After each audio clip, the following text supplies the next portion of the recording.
Good morning, everybody on YouTube and Twitter. Looks like I was a couple minutes late here, so without further ado, let me get started.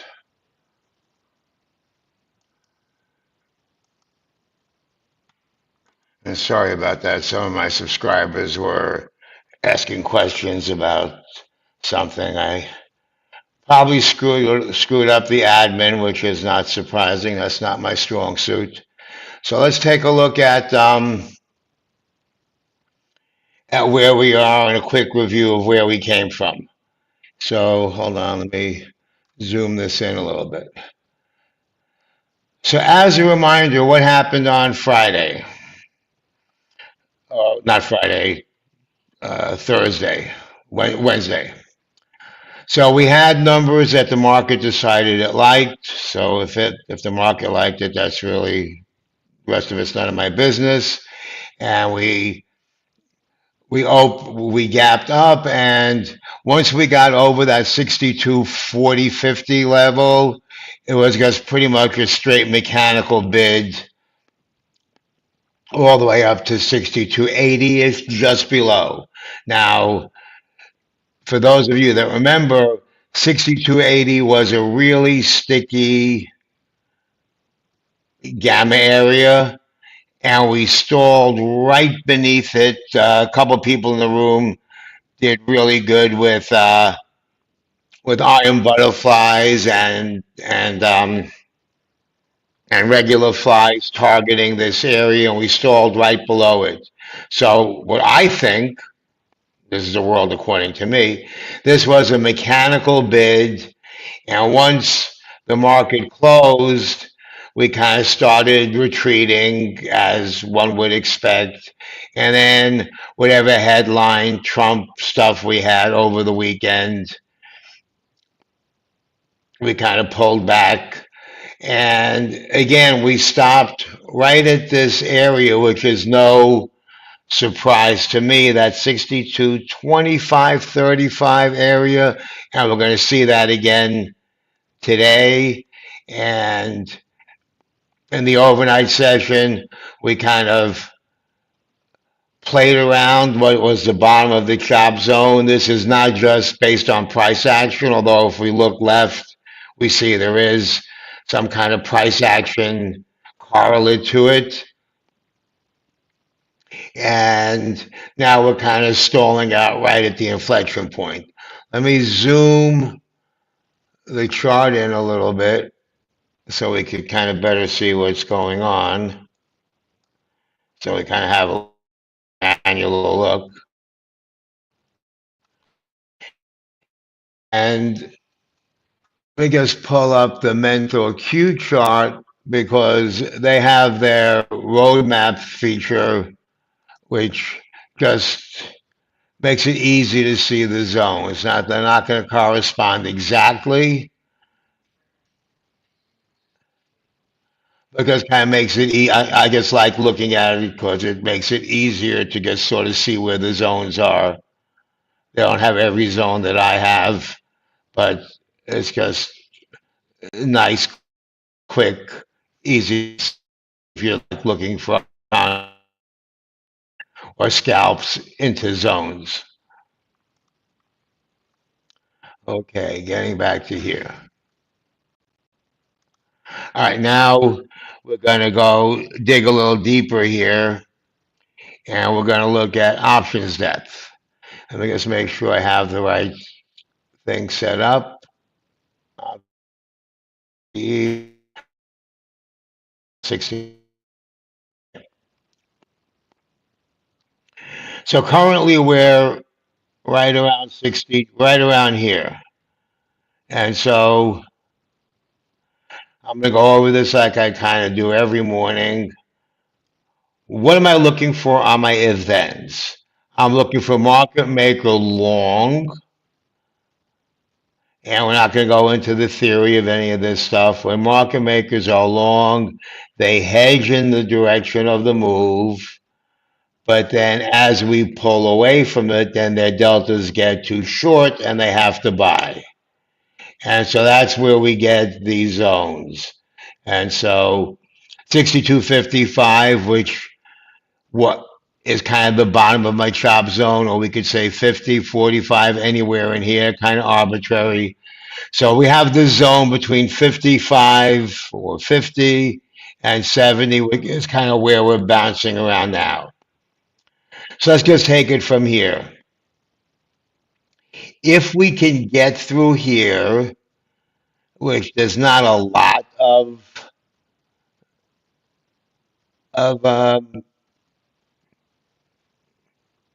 not a lot of gamma compared to what's going on up here, and now here it becomes a math problem. We have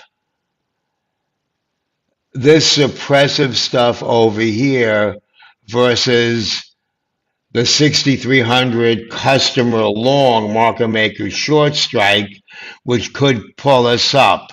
And then it becomes a big fat Greek dance with the IV of each of those and however the math works out. And as far as I'm concerned, for our purposes, we just have to watch the way this plays out. So, do we get a stall here? Do we get mechanical drift here? So we have this 70 to 85 zone that should be sticky hard to get through with, especially as we start getting toward the top, we could get sucked right up to 6,300 round number where we would expect a reaction. Again, not surprising. So now we go if over, then head toward 63.15 and stall. So just looking at the numbers, you can think of this as a 6,300, 6,315 call debit spread. We also have some 6,315, 20. So we have this feature up here, should we get up here, and then we have the big enchilada up here, all these calls at 63.40 that were sold. So that's the ultimate stall feature. So let's just say we're at 63.15, not saying we're going to get there at all. Then this becomes supportive where we expect buying, and we expect stall drift between these areas. We had something like this on Wednesday. That's the main reason I'm pointing it out. Yeah, 62.85. Yeah, I agree. Joel was mentioning 62.85. That's right here. That's kind of where the first upward stall would be. The max, if you want to be a cowboy, you might want to sell call credit spreads right up over here.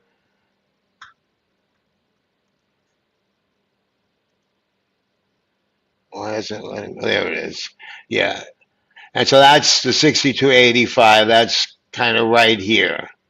Now, if below this supportive feature over here at 62.55, then we get sucked into this 62.35, 62.55, 62.50 round number zone, next zone. If this should break, unlikely, I don't think so. Bottom of the straddle price both on Friday and again today in that area. And the options market isn't so stupid. Um, and whether that's stupid or brilliant doesn't matter because this is what has to be hedged out. And we have this little 35, 25, 20 feature. So if this should break for some reason, this becomes a magnet. And just for the sake of discussion, should this break over here and we head this way, we cut to 61.80, we have a magnet up here. Most likely is always chop zone. Now let's kind of zoom in a little bit on more likely scenarios. Let's make sure we get the 63.40 on top. Let's make sure we get let's do this on the bottom. Let's just kind of I have to adjust this, excuse me. So let's make this 63.55, giving it plenty of room. Let's make this 61.75, making sure we get that bottom thing in there. And so right now we're over here, kind of in a no man's land zone. Later in the day, we have a stall at 62.70 if we're under, or a drift towards 6,300 if we're over, with at the end of the day 62.90, 63.10, and that magnet being a target. To the downside, we kind of have this flip, we'll call it, at 62.50. Remember 62.50? We talked about it right here. We have this little thing here. So skew or gamma flips negative here and potential to drift toward here, especially later in the day.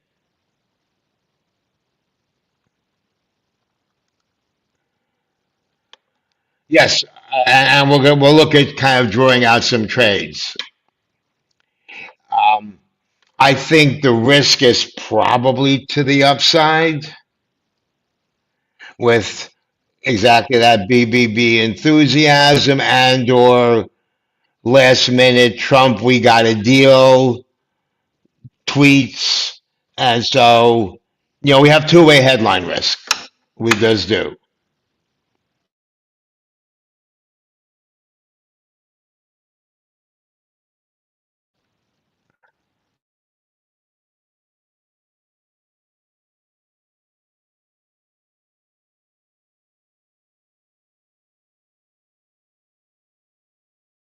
Network connection I'm getting. That's great. Okay. 85, 6,300 might be a nice cheapo fly.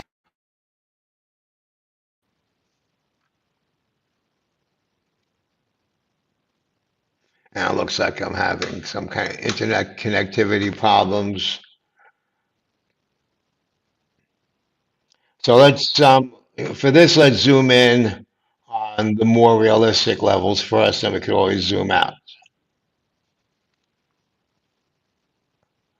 Let's stay in here. So again, same thing that we saw before, kind of where we are now. And this is no man's land, not a lot of hedging required. Now, what we looked at was the zero DTE. If we look at the whole structure, it's market makers are kind of long gamma in the background here. Now we have this magnet, little short local zone over here. One of my pet peeves is when people say we're in long gamma or short gamma. And I'm assuming that people who are watching here know what gamma is. But it's when we talk about gamma or GEX, it's market maker gamma exposure. And just a reminder, when trades are placed, especially large trades, we're not worried about me buying or selling a couple of contracts. Market makers take the other side of that trade and then hedge by basically taking the same position as that trade. So what do I mean by that? Someone jumps in and buys 6,300 calls or 6,300 calls. So market makers sell those calls, so they short those calls, and to hedge that, they do the same thing that the customer does, kind of, sort of. They buy that many deltas of E-mini.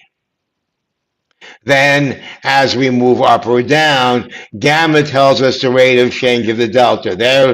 At the end of the day, delta is what matters, the delta exposure, but volatility in gamma is going to tell us how much that's going to change under different conditions. Hopefully that's kind of enough of a splainer. And so that 55 area, 50, 55 area is where I would be looking for the downside to see what happened. And then the overnight low, and where we have those short puts, or the not necessarily short puts, where we have the market maker long down here is kind of the next area we look. Now let's look at Charming Charm. Same story, and I know it's a little early for an edition of pinball, but we can always play a little pinball. So where are the likely stopping points? So if over 6,300, if those calls that customers are long go in the money, then the deltas, which let's just say we're at 6,300, are roughly 50 delta, will explode up to one delta. And as this buying here, stalling right at that 63.15, right below it, which is one thing. Then there's thread the needle right here at the 62.95 area. So here there's market maker short, customer longs. And so this whole thing becomes what what calls go ITM versus OTM, in the money versus out of the money. And we have, these little areas here. But if below 62.70, kind of where we are now, if we have a reddish day, remember 62.78 up here is where we closed. If we can't get a green day out of the day today, Green Day, that'd be a good name for a band. If we can't get a green day out of the day today and we just kind of stay here, then the day closes somewhere in the 65 area or somewhere around the 50 round number, or should it be a down goes Fraser day after all, somewhere below the 40, 45 area. That 35 looks like, just below the 35 looks like an area. And of course, if 6,200 breaks, then we're down here. If we break above 63 and a quarter, again, unlikely, then we end up here. Now, I always like to play with some trades because at the end of the day, that's what I am. I'm a trader. The rest is noise. Let me unpresent for a minute because it probably wouldn't be a great idea for me to type in my password for the whole world to see. I don't know.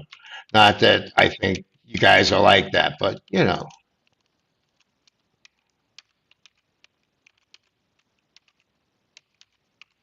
Oh, and I'll dig up the link in a minute.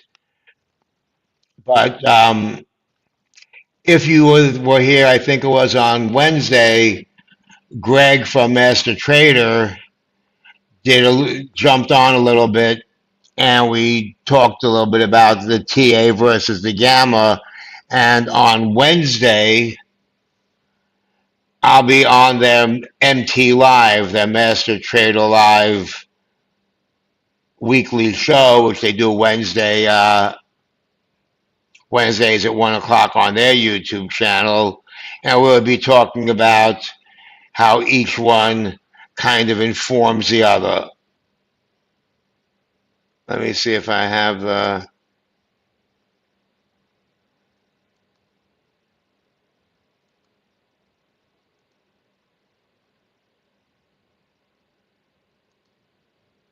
okay.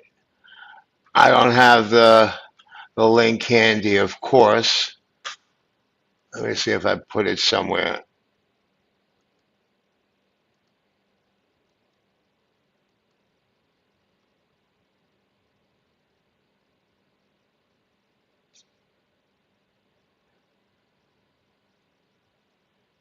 No, of course I don't have it. Give me 1 second. I'm going to see if I can dig it up. Then we're going to get back to what we were doing. Discuss amongst yourselves. Type in where you think we're going to get the pin.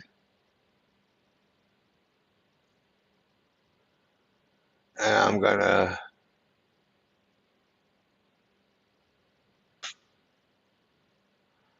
I'm going to find the link.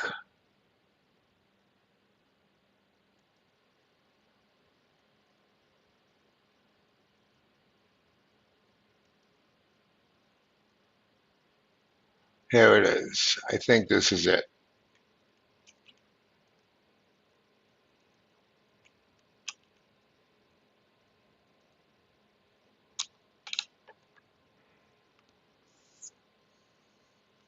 That's going to be fun.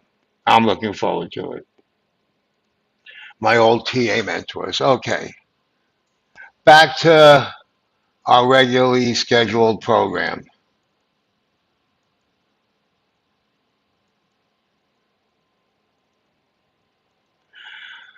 All right. Now I was looking at some August 1st trades. We may or may not talk about that. I'll be talking about that with my subscribers. But okay, so on Friday, on not Friday, what day was it? Whatever day it was. On Wednesday, I did something that's a semi-mechanical discretionary trade that I'm looking at working out for, and it'll be for some of my premium people. And so here was a trade. It was a buck 20. What would it be now to close it? 60, 70 cents. In my world, I'm not the icy whale. I ain't holding a trade like this to the end of the day to lose it all and double it. Something like this, I get out at 60 cents, 50% profit overnight. We'll call it Doc's mechanical whale trade, except I'm not a whale. I'm not big enough. I'm a Doc's mechanical minnow trades, uh, and call it call it a day. This is something I'm working on. Anyway, so being that we have that minnow trade and it doesn't really, let's see what I would put on now because I wouldn't put this on now. Obviously, I would just take the profit and call it a day. So we talked about below, and I'm an iron conduit trader. You guys know that. So that's the first trade I'll look at, and then we'll look at possible long scalps, etc. So you remember that we had this 62.35 area, and so I want to be below that. And then we had the 62.20 area, which happens to be a 16 delta. Then, of course, we have the round number. If I could get below the round number, that's always going to be my preference. 50 cents for me, that's a fair deal. So I'm comfortable with that. If you're looking for a tighter spread, buying power, margin, whatever, 40 cents, I don't know how that might fit somebody's risk metrics. 65 cents, so something in here. That just depends on how wide you like to go. If we say kind of a standard 10 wide, we can call it 1505. That's kind of juicy. That's kind of juicy. 70 cents for a 10 wide. The problem is on top. The problem is on top. So I don't see a great trade now on top, especially in case Trump says something that they have a deal with Japan or whatever. And of course, he could say something else. He could say, screw you, everybody, and we can go the other way. So let's look at some flies. So that 85 area, let's go back here and think out loud together. So remember we have we have the right below 70 zone. We have up here 90, 85-ish. Then we have the lotto on top. So let's look at a few different scenarios. First scenario that makes sense, I gotta go back to the dashboard to see what I really want to see. First scenario that makes sense is below 70. Kind of a sticky nothing day. So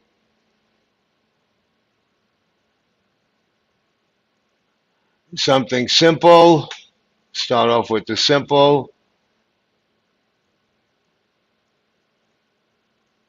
Simple, 40 cents. We want to spend a little more money, $1.25. We think it's not going to be that bullish of a day after all. 60, 70, 80, $1.30. Also not bad. Oh, maybe we think that 50 becomes the area. So any of these kind of trades would make sense to me. Of course, you could cowboy it and do something like that at 10 by 15. Or if you wanted a cowboy, you might go a little further away. A 10 by 15 like that, 65, 70, somewhere in there. I got new comments here. 62.50. Okay. Now, on the other side, and I might put one of these in here. I'll put in an even one for now that I can always add to it. That's too expensive. Screw that. I'll look at it later. Of course, I can always just do a simple one for now, a cheapie here for 50 cents. I don't mind throwing out $50. Okay. Now, put call parity. Remember, we could do it on the put side or on the call side, but sometimes it works out better one side or another because of the way the skew adds up. Let's look at put fly first.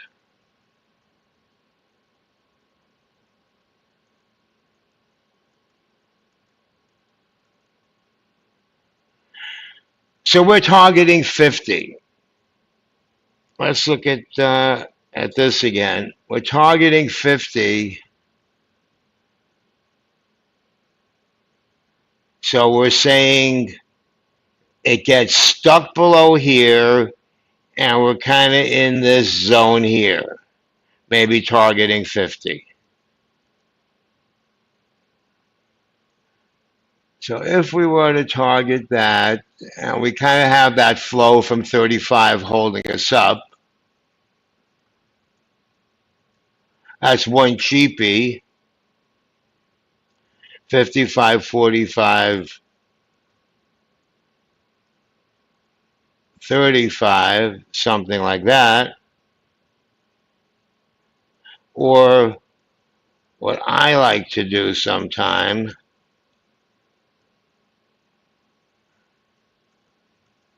and you could just sell one more in here.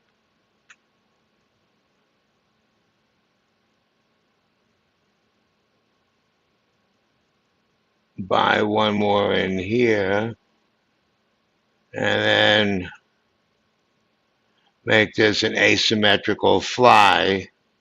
I mean, even like this, you have 215 credit. So we have this debit spread here.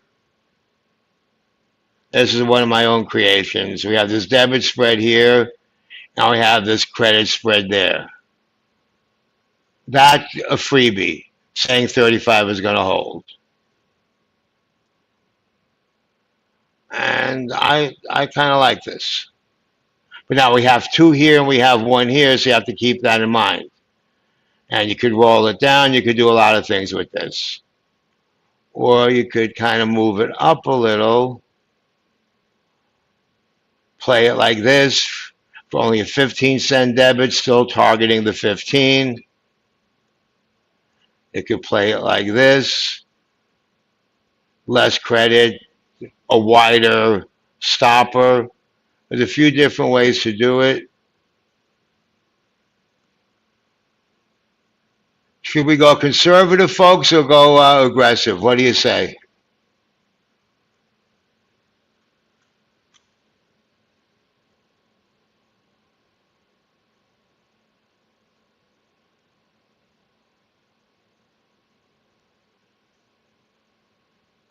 I'm gonna go.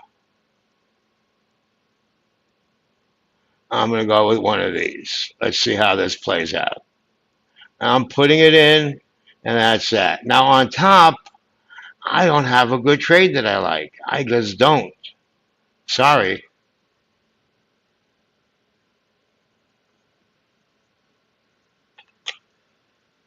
Okay, so how does P&L work on that? And it's already 9 o'clock, and we'll be doing this more in my concierge mentorship program that I'm putting together, where we'll kind of work on how we model those out.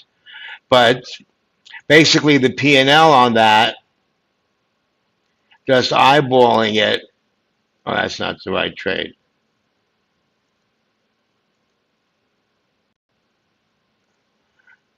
So if we close at 50, this gives you $5. And if we close above 40, this gives you another $2. That's $700 trade altogether. If we want to be a little more conservative, we do this, but then that's, you have no credit here. Now I have this short strike here, so I can build that here. But if you wanted to do this, now you have the 35 where we have customers short, market makers long, stopper, and that's $1.40 credit. You have the lotto of this $5 should we go down. Now, of course, if this breaks, it becomes a different story. Or you could do this, $2 credit again. So there's lots of different ways you could structure something like this, depending on your risk tolerance, whatever. So that's kind of a, can you lose more than your investment? Absolutely. When you're doing it for a credit, you can lose more than your investment. To not lose more than your investment, you have to buy it for a debit. So to not lose more than your investment, you would have to do something like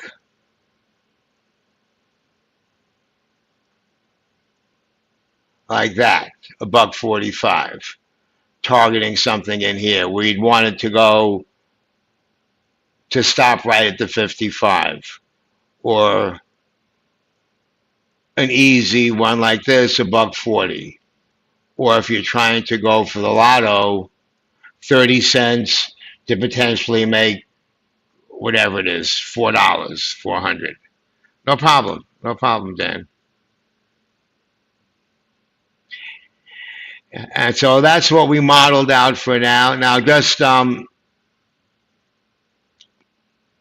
the lottery ticket department, not lottery ticket, but let's just say, I don't know, do we start going up? So what I do,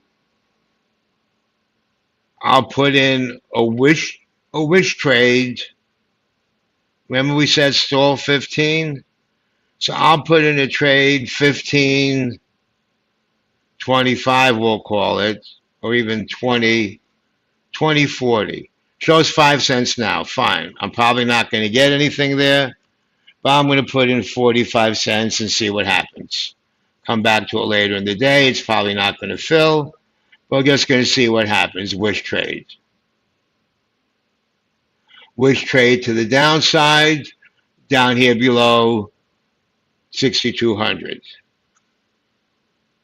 I have a private message. My buddy SL. So, and SL actually is good with this stuff. So he's saying he does a 10 wide vertical on the debit and then the 15 wide on the bottom, if I got it correctly. Device not connected.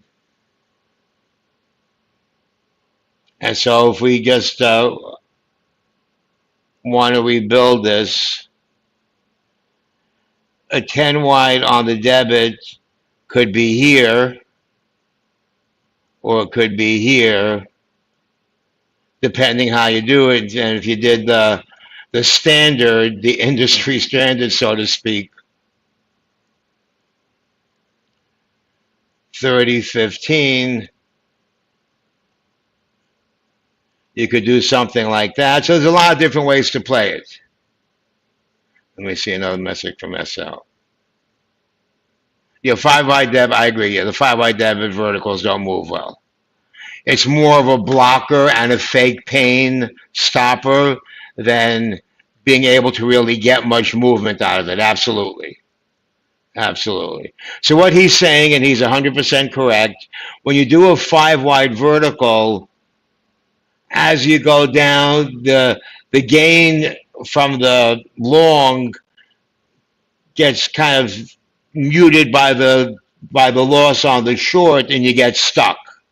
So something like this gives you a lot more room to maneuver. And when I do these, if I do them 10 wide, cowboy that I am, I'll often close this vertical at a profit if it moves my direction, and then buy another 10 wide lower with the profit. I'll try and take the profit or nothing more than the original debit at most, or something in between, and buy something down here. Then I might go 5 wide, I might go 10 wide. But that's kind of, we get to the fancy footwork. So right now, it looks like we're selling off. I don't know if there's news or just whatever. Oh, right down to the 55 level. Good. So we're at a reaction zone, which is good. And so good to wait and see how this plays out. So 6250 pin looks like a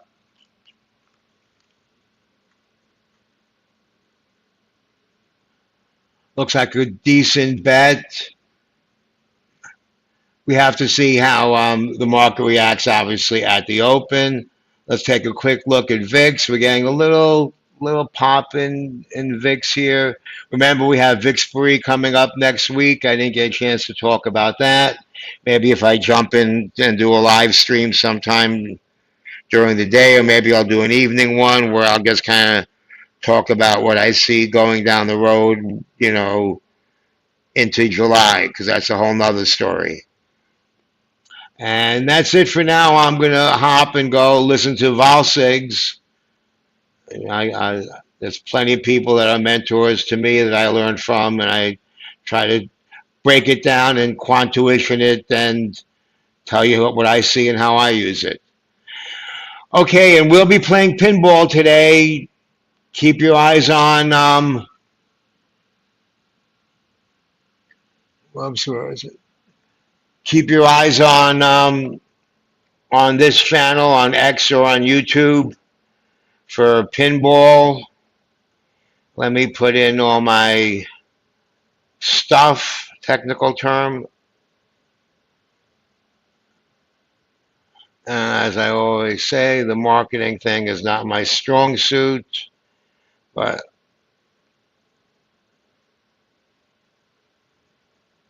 here we go.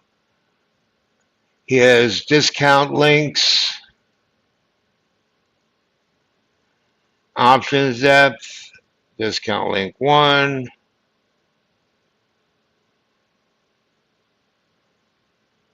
mentor Q, discount link 2. I'll be getting more of them as time goes by. Of course, we know that probably the link that everybody wants is a link to my Substack. So if you don't subscribe, you can hurry up and subscribe. That's the most important link on the planet. And we got that. And I guess we're all linked up for now. Okay, everybody, thanks a lot. Oh, one last thing. Hold on. I got to show you guys this. Got to show everybody this.